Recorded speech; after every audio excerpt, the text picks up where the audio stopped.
सल्ला कोणी नेमका दिला, नौदलापर्यंत हे कॉन्ट्रॅक्टदार कोणी पोहोचवले, अनेक प्रश्न आहेत महाराष्ट्राचे. त्याबद्दल संपूर्ण चौकशी केली जाणार आहे. चौकशीला सुरुवात त्या ठिकाणी केलेली आहे.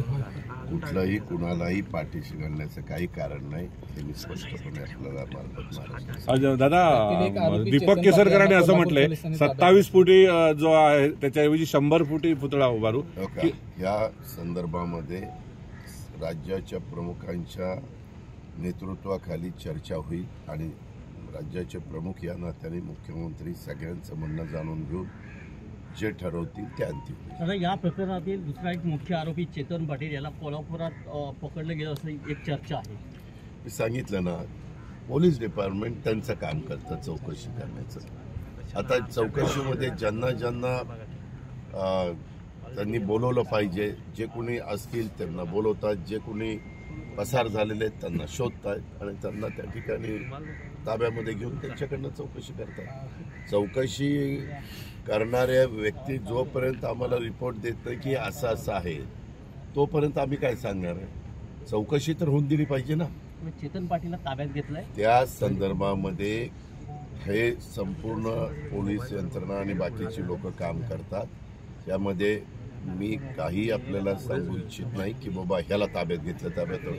पोलिसांना ज्या ज्या लोकांना ताब्यात घ्यायचं असेल त्या पद्धतीने पोलीस त्यांचं काम करतील, तो त्यांचा अधिकार आहे, ते चौकशी करतात. दादा, शिवप्रेमी राज्यामध्ये आंदोलन तीव्र निषेध व्यक्त करत, काय शिवप्रेमींना आवाहन करा? काय शिवप्रेमी आंदोलन निषेध व्यक्त करतात महाराष्ट्रामध्ये? आम्ही त्यांना सांगितलेलं हे भरताच कामा. मी तर महाराष्ट्राच्या 13 कोटी जनतेची माफी. त्याच्या संदर्भामध्ये मला हे नेव्हीने केलं, हे पीडब्ल्यूने केलं, हे असल्या वाद घालण्यात आता काही अर्थ नाही. पहिल्यांदा संपूर्णपणे व्यवस्थितपणे चौकशी करू, पुन्हा इथं महाराजांचा एक चांगल्या पद्धतीनं भव्य दिव्य अशा पद्धतीने स्मारक झालं पाहिजे. दादा, तुमचा पक्ष जो आहे तो सत्तेतील त्या प्रकारे सरकारने लक्ष घातलंय. राज्याच्या मुख्यमंत्र्यांनी काल पण बैठक बोलवली, परवा पण बैठक बोलवली, त्यांनी पण काही सूचना दिलेल्या आहेत. काल रात्री माझंही CM साहेबांशी बोलणं झालं, त्यावेळेस देवेंद्रजी पण होते. आम्ही सगळ्यांनी एकमेकाशी चर्चा केली.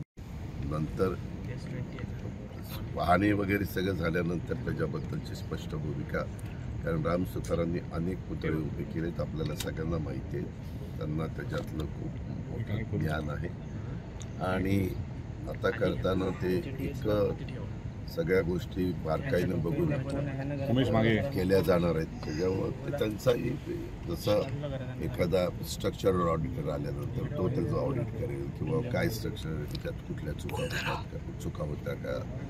राम सुतार आल्यानंतर तेही त्या ठिकाणी बघतील किंवा पुतळ्यामध्ये जे काही गोष्टी वापरायच्या असतात, ब्रांजचा पुतळा असतो, वेगवेगळ्या धातूंचे पुतळे तयार केले जातात. तर त्याच्यामध्ये आता आपल्याला सगळ्यांना माहिती आहे की पाठीमागे काही वर्षापूर्वी सरदार वल्लभभाई पटेलांचा खूप मोठा पुतळा नर्मदा प्रकल्पाच्या ठिकाणी उभं केला. जगातला सगळ्यात उंच पुतळा म्हणून त्याची ओळख आहे. आणि त्या पुतळ्याच्या संदर्भामध्ये म्हणजे तिथं तर वर गेल्यानंतर अशी गॅलरी आणि गॅलरीतनं त्यांच्या इथून बघू शकता पुतळ्याचा एवढा ते भव्य आणि दिव्य त्या ठिकाणी केलेलं आहे. त्याच्यावर तिथं पण काय अनुभव आहे, तिथं काय काम झालं आहे, असं सगळीकडचाच विचार त्या ठिकाणी केला जाईल आणि पुढची पाऊल उचलली. अर्धा तास तुम्ही इथे होता, काय प्रशासनाला सूचना केल्या? प्रशासनाला नाही, प्रशासनाकडनं मी समजून घेतलं, मी काय सूचना दिल्या त्यांच्याकडनं समजून घेतलं, काय झालं, कसं झालं, कशा पद्धतीनं होतं समजून घेतलं. मला ज्या काही माझ्या मनामध्ये शंका कुशंका होत्या त्याच्याबद्दलचे प्रश्न मी त्यांना विचारले. आरोप केला त्यामध्ये बांधकाम विभाग आपले हात झटकतोय का असा देखील प्रश्न. यामध्ये चौकशी मी पहिल्यांदाच सांगितलं पत्रकार मित्रांनो, मीडियावाल्यांनो, की ह्याबद्दलची संपूर्ण चौकशी बारकाईनं त्या ठिकाणी केली जातीये. ती संपूर्ण चौकशी नंतर चित्र समोर आल्यानंतर ते सांगितलं जाईल. ह्याच्यात लपाछपी करायचं काय कारण आहे? हा महाराजांचा पुतळा आहे, महाराजांचं इथं एक चांगलं स्मारक करण्याचं काम झालेलं होतं. दादा, या सर्व पाहणी दौऱ्याचा अंतिम जो रिझल्ट आहे हा सर्वसामान्य जनतेसमोर कधीपर्यंत येईल? या सर्व नेत्यांचे जे पाहणी दौरे होतात आपल्या त्याचा अंतिम रिझल्ट पाहणी करायची नाही का? केलीच पाहिजे. त्या संदर्भामध्ये उद्याच्याला तिथं आपण बसून चर्चा करत असताना नक्की काय वस्तुस्थिती इतरांनी पण पाहणी करू शकतात, आम्ही पण पाहणी करू शकतो. मला ह्या गोष्टी मी तर नेहमी म्हणतो, आपल्याही मार्फत ह्या महाराष्ट्राला पहिले संयुक्त महाराष्ट्राची निर्मिती झाल्यानंतर मुख्यमंत्री मिळाले ते यशवंतराव चव्हाण साहेब मिळाले. सुसंस्कृत महाराष्ट्र कसा असला पाहिजे, कशा पद्धतीनं तिथं राजकारण झालं पाहिजे, सुसंस्कृतपणा कसा दाखवला पाहिजे, ह्या सगळ्या गोष्टी आपल्याला यशवंतराव चव्हाण साहेबांनी शिकवलेल्या आहेत. उभ्या महाराष्ट्राला त्यांच्याबद्दल अभिमान आहे.